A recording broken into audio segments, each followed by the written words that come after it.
Nee, not that chairs, guys, man. Chris, those two chairs here, bruh. Yeah, come on, guys, man. Nee, this one is this side. Do I look good on camera? Does this outfit look naughty? Do I look like a politician? Okay, wait, guys, more importantly, do you think me and Maggie make a great couple? You're willing Fuck to off, mate. respond in any manner that makes you comfortable. You know what they said? Anyway, They said you far too pretty for me. Fuckers. I will lean forward, like I did earlier. there's some on this side. The birds are passing. Okay, it's fine. I won't use it. It's okay. Don't worry. What's happening? There's bird stuff on the birds are flying and then they're gonna.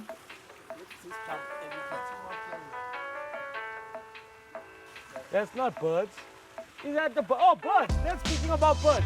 Ladies and gentlemen, welcome here to Magnanimous Curiosity with me, Joey Rasdien, and I'm sitting next to the beautiful Magdalene Moonsamy. Welcome, Magdalene. Hi, Joey. How are you? Can I call you Maggie? You're welcome. Yeah, you were speaking about bird shit on your thing. Yeah, there's birds. Speaking of birds, Yes. easy question first. Like, it's not a bird that you think about, but birds. So there's this bird, he's sitting in a tree and he's checking all these other birds fly, like a flock of birds. They fly over. And then the bird in the tree goes, "Good morning, thousands and thousands of birds." And the leader of the birds in the flock says, "No, we're not thousands and thousands. Us, plus the half of us, plus the quarter of us, plus you, makes 100 birds. How much is in the flock?" Joey, for me, it's a 99. I've tested it over. Some people say there's 56.1 birds. No. But no, I It's don't an know. if easy it's a- thing. What is it? It's x, us, x, plus x over 2 is a half of us, plus x over 4 is a quarter of us, plus 1 is equal to 100. Then you take the 1 over minus 1. Then is x plus x over 2 plus x over 4 is equal to 99. Then you have to solve x. Now I'll tell you with confidence that x is 36. I'm telling you now. Let's count it. Okay. 36, 36. plus 36 is 72. 72. Half of 36 is 8. 18. 18. 18 plus 72 is Joey, I mean, 90. The quarter of 36 is 9. 90 plus 9 is 99. 99. Plus the bird in the tree makes it 100. Thank you, Megs. Thank It's you. a pleasure, Joey. Yeah. Thank you so much for coming, man. I Thank know you you for were a having me, busy Joey. woman in Pretoria. You're a lawyer.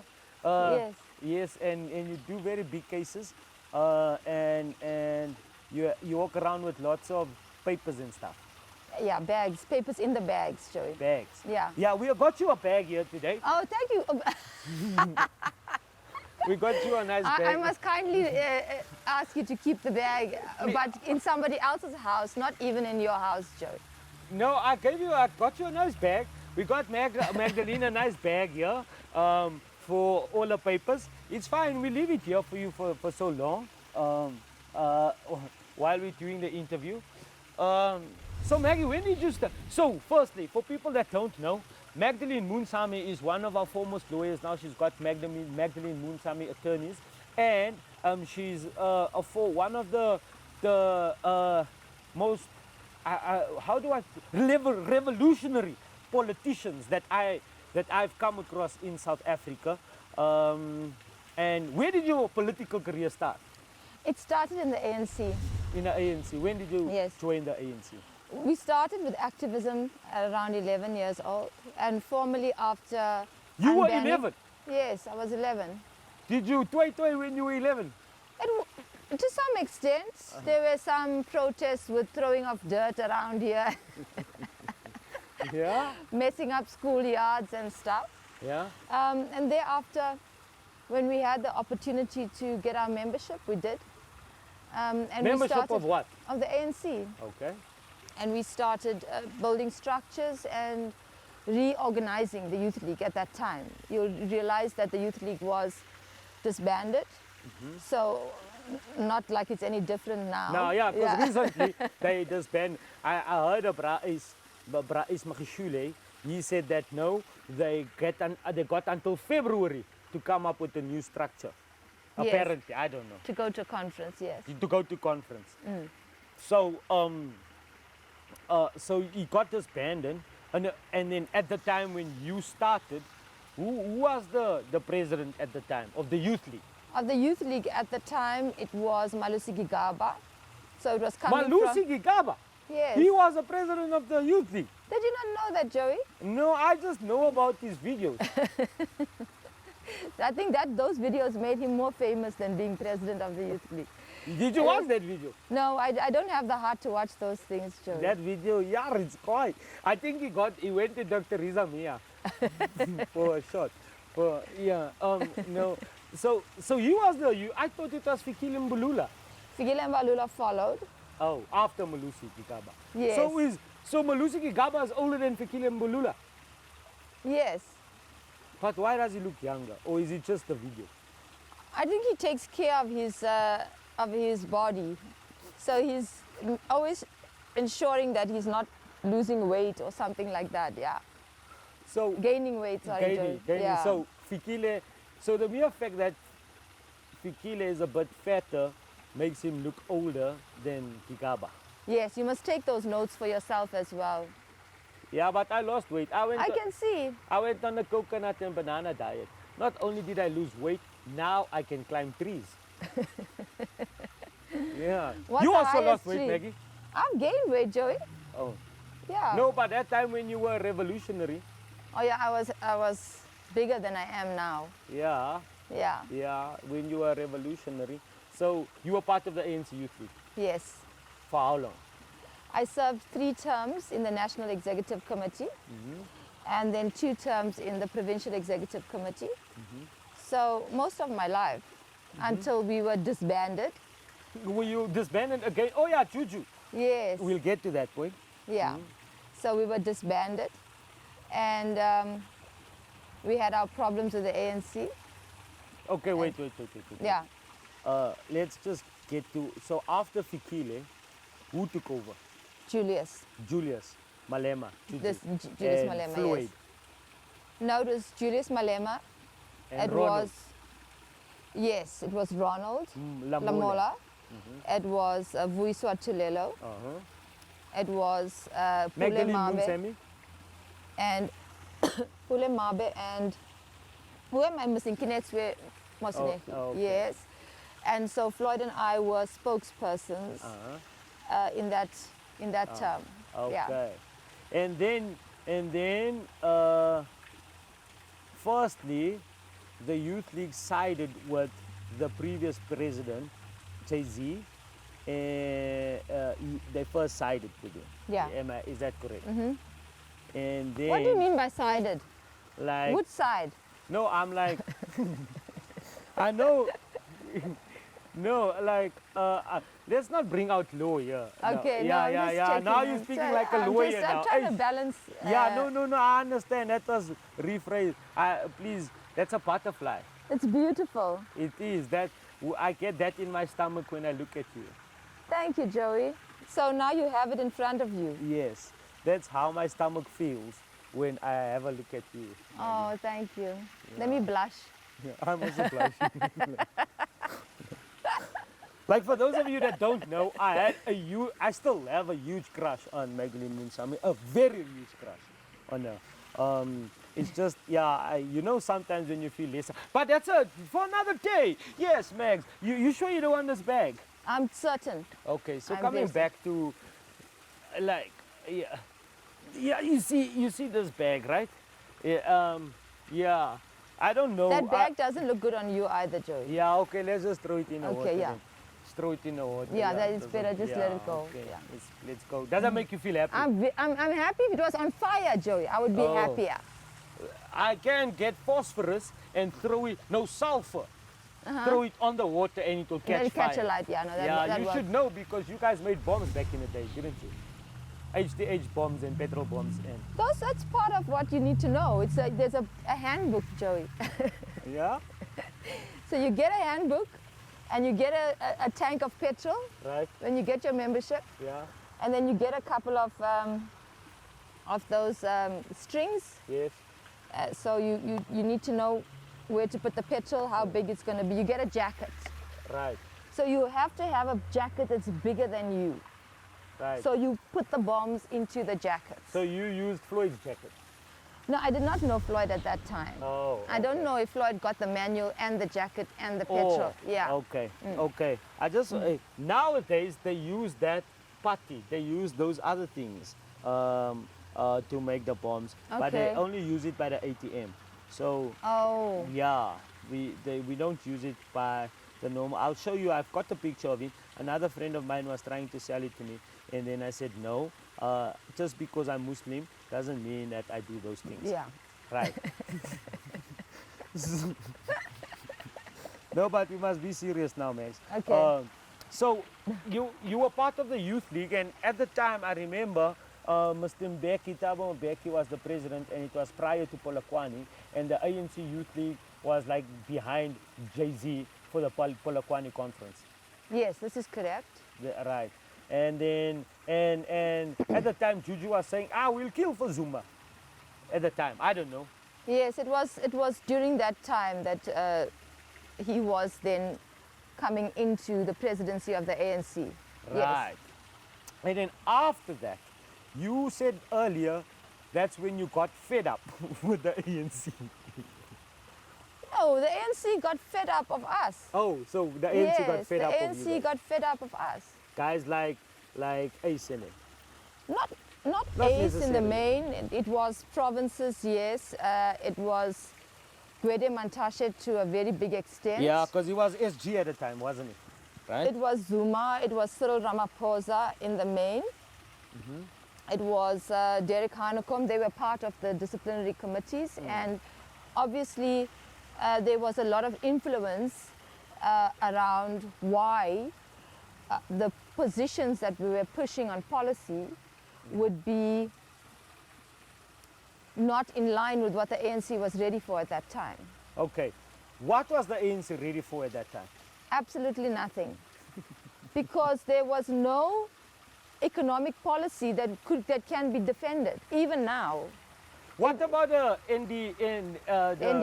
NDP. What about the NDP? What about the NDP? I'm waiting to see something in the NDP that is effective, so we don't sit with the highest unemployment rate and a pathetic rand that we now have, which is a direct consequence of what transpired from the RDP to GEAR to the NDP and to everything else that failed when radical economic transformation should have been at the forefront. Right.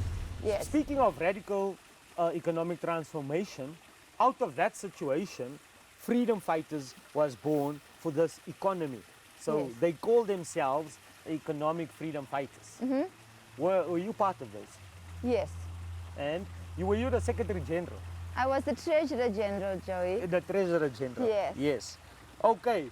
So, you were involved with the money. If there was money. Oh, if there If was there was money, yes. If that time there wasn't VBS. I went to VBS Bank. Yeah? I went to go withdraw 100,000 rand, but they only gave me 30,000 rand. Why? I wasn't worried. I don't have account with VBS. So I took the money and I quit myself Oh, out. is that easy? Yeah, I quit I must myself. go. Which branch did you go to? I must. There's only one branch. Yeah? Remember? Oh, yes, only, okay. Yeah, there's only one Yeah, branch. we must just all go and get our deposits, Joey. Why did you leave the EFF? I wanted to practice law. You helped me. Did you help me with law? No. You, do I look like a lawyer? You can, yes. Well, can I represent you? I would like that. In the court of law, though. In a court of law, I don't know how we'll pull that off, but if it's possible, yes, you would represent me. There's a dog there. Yes, I see it. You love animals, though. This dog is drinking the water from the pool. Yeah, don't worry. It's got a bag, that bag. So if it dies, The bag is responsible for poisoning the yeah, water. no, he's only drinking that there because of the bag. Oh, Yeah, because Okay. he saw it's safe to, you know. Let's not go there. The dogs. You love animals, don't you? I do, yes. Yeah, don't you have a horse? I have 3. You have 3 horses. Yes. Zorba, what's the horse's name? Zahav. Oh, Zahaf. Zorba, Zahaf. That's an Arabian stallion, isn't it? Yeah, I've got 2 Arabian stallions and 1 mare. Can you ride horses? Yes, I ride. You when do you have the time? You're very busy. I make time on a Saturday. I do show jumping and dressage. You don't show jumping and dressage. Yes. Dressage is there where the horses go, Who's that? Nah. And they Yes, start the to, trot a and drive. the- They start to yes. drive. Hey! That's the one. Look at me. Those ones, right? So you wanted to practice. You said you left the EFF to practice law. Yes. In Do you your believe pers- me? Yeah. Whether I believe you or not doesn't make any difference. Whether it's the truth or not doesn't make any Okay. difference. We all have choices, and people with choices have power. It feels like in South Africa we don't have choices, and that's why there's no. That's why there's a power struggle. It feels to me that there's a power struggle within most political organizations. You find the DA. The DA, the colored lady left and she made a good party. Yes. Then you find within the ANC, you have the slate. The CR17 campaign is coming out now. And what do you think about lobbying? Lobbying is done, must be done by mature politicians. It is necessary if you are lobbying a policy position. And if that policy position advances then the best interest of who the party represents. But lobbying can become highly dangerous if it moves from the absence of ideas, the absence of innovative thoughts and solutions to money. But money is important.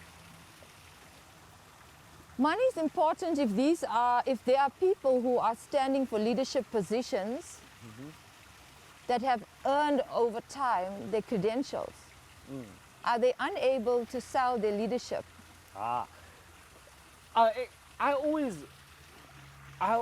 For me, one of the best presidents ever is the president of Uruguay. Yes, the That- one with the VW. With a VW that gives his salary away every month. He drives his Volkswagen Volksy. He goes slaughter weed cave with the people on the street. Like, do you think a democracy can ever, do you think people in South Africa, not even South Africa, let's use Southern Africa, including Zambia. Do you Okay. think we can get to a stage where the president of the country, like in Sweden and in Norway, you're not allowed to buy a car if you're a politician, you must take public transport. Do you think in South Africa we'll get to that stage? Or is money more important? Money is more important right now. The culture that we created is a culture that's money driven. Okay, so do you think that where does that culture come from? It comes from crass materialism. It comes from assuming that if you are living a certain lifestyle, drinking a certain alcohol, that you made it, you've arrived. So Yeah, I it's hear what just- you're saying. Yeah, There's some sort of status attached there's to a it. status attached to it, yes. You know, because Maslow's theory of hierarchy Yes. says that basic human need is food. Looking at the situation in the world right now, there's a psychologist that came up with the SCAR theorem: status, certainty, autonomy, relatedness, and fairness. The basic human need right now is status and certainty. So for you, before you even eat the food you're about to eat, you will take a picture of the food you're about to eat and send it to your status. Oh, situation right now. You just spoke about what type of status symbol it is to drink a certain type. Don't you think, like for instance, if I've been, generational trauma is a real thing. Yes. If I grew up having nothing, absolutely nothing, and here I have something, how does my brain reconcile the fact that, oh wow, I have this now? How do you reconcile that? Do you have to reconcile it by just going crazy of what's in front of you now, or being sustainable about what you haven't had and how you're going to maintain what you have in front of you now? I have a feeling, just Yes. you answering these questions, that you didn't leave politics to do law. You left politics because inside you want what's better for the people, and you couldn't achieve it within the political structures you were in. That's how I feel. I don't know if you have skeletons in your closet. Do you have skeletons in your closet? It would have been out by now. Fortunately, my skeletons are not in the closet. But your feelings, I trust your feelings, Joey. See, that's just a nice yeah. way of a lawyer and a politician saying, you're right, Joey, you're right. Chapter 9 institutions is very important in South Africa, Yes. right? I always say, I don't have skeletons in my closet. I am the skeleton in other people's closets. Now, Chapter 9 institutions is very important for any democracy, right? Okay. So the people that represent these institutions, they should be people of quality, Correct. right? Yes. Do you think that the public protectors that we had encompasses these qualities? They go through a rigorous process. They have extensive experience. They are tested not just by an interview panel of a few individuals, but across political parties. So there must have been qualities that have been tested in order for them to have come into office. A public protector will never be famous, simply because in some instances, depending on whether the public protector has taken a political posture or not. So the political posture that has been taken by, for example, Thuli Madonsela, can be one that's inclined towards an alternative democracy, not the one that we have right now. Okay, what do you mean by alternative democracy? Firstly, in terms of governance, Thuli Madonsela was, in most instances, in my view, not in the main supportive of the African National Congress. Okay. So it creates the perception, it creates those perceptions, including the perception that this person wants to correct the state, correct the judiciary, correct the executive, correct the democracy. They assume that extensive power to make them believe that, okay, I can reorganize what needs to be reorganized to fix it by going after such things like the state capture or... like the house in KwaZulu-Natal. This is true, yes. So for me, I believe that it is difficult, to say the least, to have that responsibility on your shoulder. But remember, the public protector works in the main on referrals. So if you have a gripe, you write to the public protector, and a decision is then taken as to whether investigations are going to happen. So it comes from the public.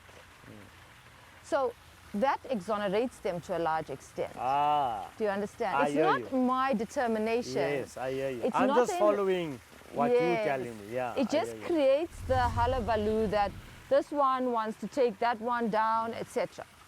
So the reality is these things are investigated, and it may be that wherever they emanate from might be more organized than things that are not produced as facts. Wow. You Yes. see, do you think there's lobbying within the public protector office around it? Absolutely, absolutely. Like in the NPA. Look, this is why you have the challenges around the Mrwebi and the G-Bar matters, and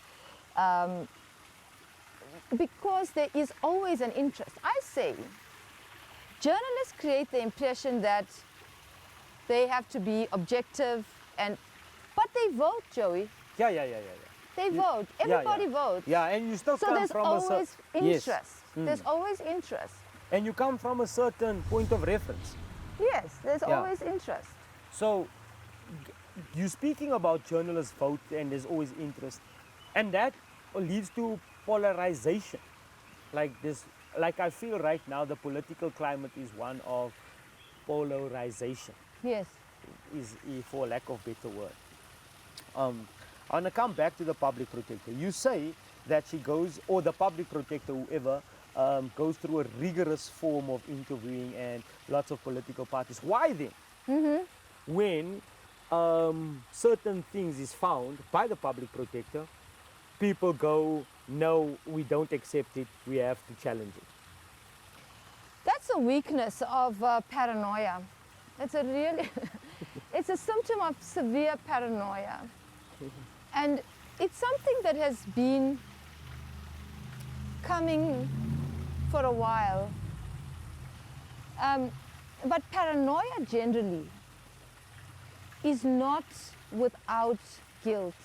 Yeah, you wouldn't have been paranoid if you didn't have skeletons in your closet. Thank you. Ah. So those actions for me are just deliberately aimed at vilifying the public protector and the office. And secondly, it's an act of, why are you not leaving me alone? But it's not her. If she's been given something to investigate, then she must. Would you become the public protector? Why? I'm asking. I don't Because know. it feels like you must be entrusted by society to take that responsibility. I feel that you're quite principled. I feel that you see the world as it should be, despite you having Arabian horses. But you might not be drinking Mum champagne or Johnny Walker Blue, but you have horses. So, Max, let's go easy on us. so you left politics and then you started to become a lawyer, right? Yes. And then you also went through personal tribulations. And were you depressed? I think we all go through phases of depression. Yeah. And it's a part of life that people don't talk about enough. In the effort to make themselves and those around them believe that all is well. But stress and depression is part of our society now. We see it. I won't say to the extent where it requires medical attention. But in some instances, it just requires a healthy mind and a healthy body. So I also went through depression. Yes. And I did psychotherapy. Yeah? And that's because you learn from your mistakes. And that's why I learned about generational trauma. Yes. So we do certain things not knowing why we're doing it because of generational trauma. And the result of corruption, in my personal opinion, is part of generational trauma. If you grew up through apartheid, or your grandmother and them grew up through apartheid, then you had nothing. You had absolutely nothing. And then now you see money. So you have never ever seen so much money in your entire life. And the generational trauma that comes with that is like, because your point of reference of money is totally different to WMC. WMC had money all the time. So for them to see that money, it's like, let's make more money. Whereas if you have generational trauma and you see this money, let's buy Johnny Walker Blue Label. So I'm not trying to justify corruption. I am saying that it might be because of generational trauma that politicians act the way they act. with that, what is your opinion of the political landscape taking that things into account? There's no excuse for corruption, Joey. It's an individual generational trauma or no generational trauma. When you decide to become a representative of the people, you take a conscious decision that follows that this representation means something to the lives of people who are in poverty and living in informal housing, etc. The decision to be corrupt is a conscious decision. It's also an arrogant decision. For the period that we have been in, we've not had an arrest of a politician for corruption. You may have had the instances of fraud, but not corruption. My view is the reason there's so much of confusion is because the confusion is deliberately created as a smokescreen to take attention away from what has become a part of being a politician. I mean, it automatically means you must be corrupt. So it's not generational trauma, it is a culture that was created out of entitlement, greed, and arrogance. That I am now in control of an institution and what I do to ensure that I enrich myself. And this is not new. The apartheid government was the finest at being able to master corruption. How does it affect the political landscape? I read a quote, no, not a quote, a tweet of a couple of politicians about, so what if we paid for this campaign? So what if we got money for this campaign? That's ludicrous. What does that mean to a person who comes in without a constituency, has principles, values, and capacity, what it takes to be a leader? They can't enter a contest for even the political space or a leadership space. So it naturally disqualifies Magdalene Moonsamy? Yes, it naturally disqualifies those who have the necessary intellect, academic strength, expertise, experience, and the credentials. It's why you have people like Colin Maine leading the Youth League at some point. How do you even make sense of that? That's because a person comes in through the race, through the race of patronage. Ladies and gentlemen, there you have it. Without even answering the question that I asked her, there she just answered the question that I answered. We need people like Magdalene Moonsamy back in our political landscape. But she just explained to us why there's not space for people in the political landscape like her now. Let's rephrase that. We need people like Magdalene Moonsamy in our political landscape. But she just paraphrased as to why people like her is not in the political landscape anymore. There's nothing further to say. Fuck, that was a great interview. Magdalene Moonsamy, thank you so much for giving me your time. Thank you so much for being so honest, and thank you so much for shedding light on certain things that the people in South Africa needed to hear. Thank you. Thank you. Oh, Mags. We're done. Okay. Yeah. Let's take you off. Let's take you off. Yeah, that's brave. Yes, thank you so much. Ah, it's fine, Joey. You said certain things that no other interview could get out of you. Eh? Yes. Huh? Yeah. For 4 years now. Like that last bird, brah, that's gonna fucking, cause it's so articulate, meticulous and true.